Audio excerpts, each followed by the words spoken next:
జగిత్యాల జిల్లా వెల్గటూరులో పుష్కరాల ఏర్పాట్లపై అధికారులతో సమీక్ష నిర్వహించిన రాష్ట్ర సాంఘిక సంక్షేమ శాఖ మంత్రి అడ్లూరి లక్ష్మణ్ కుమార్. జనసేన అధినేత పవన్ కళ్యాణ్ వ్యాఖ్యలను ఖండించారు. తెలంగాణపై ఇష్టం వచ్చినట్లు మాట్లాడొద్దని హితవు పలికిన మంత్రి తెలంగాణ ప్రజలు దయాగుణం కలిగిన వారని అన్నారు. తెలంగాణ ఆంధ్ర ప్రజలు అన్నదమ్ముల్లా కలిసి జీవిస్తున్నారని పేర్కొన్నారు. వచ్చే ఎన్నికల్లో జనసేన పోటీ చేసిన సీఎం రేవంత్ రెడ్డి నాయకత్వంలో కాంగ్రెస్ మళ్లీ అధికారంలోకి వస్తుందని ధీమా వ్యక్తం చేశారు. అలాగే పుష్కరాల సందర్భంగా భక్తులకు ఎలాంటి ఇబ్బందులు లేకుండా ముందస్తుగా అన్ని ఏర్పాటు చేస్తామని తెలిపారు. జనసేన వచ్చినా ఇంకెప్పుడు వచ్చినా కూడా ప్రజాపాలనలో గౌరవ ముఖ్యమంత్రి గారు తప్పకుండా రాబోయే 2020 కూడా రెండోసారి కూడా ఈ రాష్ట్ర తెలంగాణ ప్రజలను ఆశీర్వదించారు. రెండోసారి వారు ముఖ్యమంత్రిగా ఈ రాష్ట్రాన్ని పరిపాలిస్తారనే విషయాన్ని మనం చేస్తాం. హీరోగా తెలంగాణ ప్రజలు అభిమానిస్తారని తప్ప ఆయనను ఇప్పుడు కూడా వ్యతిరేకించారు. కానీ ప్రభుత్వ పరంగా కొన్ని నిబంధనలకు అనుగుణంగా కొన్ని అనుమతులు కూడా ప్రభుత్వం పరిధిలో ఉన్న అంశం. దానిలో భాగంగా పర్మిషన్ ఎందుకు ఇవ్వలేదు, దేనికి రాలేదనే విషయంలో ఒక విషయం అయితే ఆయన నోటికి ఏ విధంగా ఆ విధంగా మాట్లాడే సరైన పద్ధతి కాదు. జాగిరి గీగిరి అని మాట్లాడే కరెక్ట్ కాదు. ఇలా తెలంగాణ ప్రజలు ఆంధ్ర ప్రజలకు చాలా గౌరవిస్తారు. అన్నదమ్ములాగా చూసుకుంటారు తప్ప మేము ఎప్పుడు కూడా వ్యతిరేకించాం. ఆంధ్ర ప్రాంతానికి వచ్చిన వాళ్ళు కూడా ఈ భారతదేశంలో ప్రపంచ దేశాల్లో కూడా తెలంగాణ ప్రజలకు ఉన్నట్టు మంచి మనసు, తెలంగాణ ప్రజలకు ఉన్నట్టు కైండ్ హార్ట్ ఎవరికి ఉండేది. ఇలాంటి పరిస్థితుల్లో పట్ల రాజకీయంగానే మీటింగ్ పెట్టుకోనియండి. ఇలా అనుమతి నిబంధనలకు అనుగుణంగా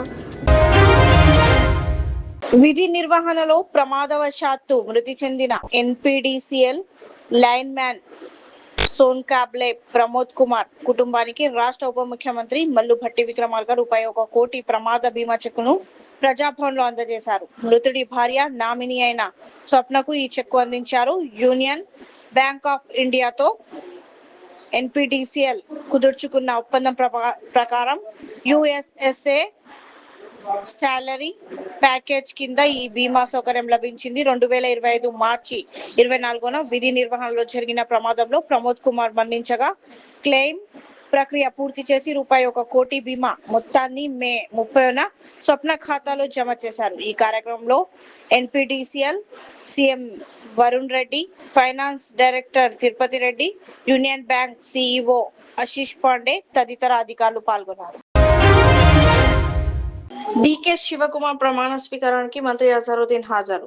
కర్ణాటక ముఖ్యమంత్రిగా డీకే శివకుమార్ ప్రమాణ స్వీకారోత్సవంలో పాల్గొనేందుకు తెలంగాణ రాష్ట్ర పబ్లిక్ ఎంటర్ప్రైజెస్ మైనార్టీ సంక్షేమ శాఖ మంత్రి మహమ్మద్ అజరుద్దీన్ బెంగళూరుకు చేరుకున్నారు.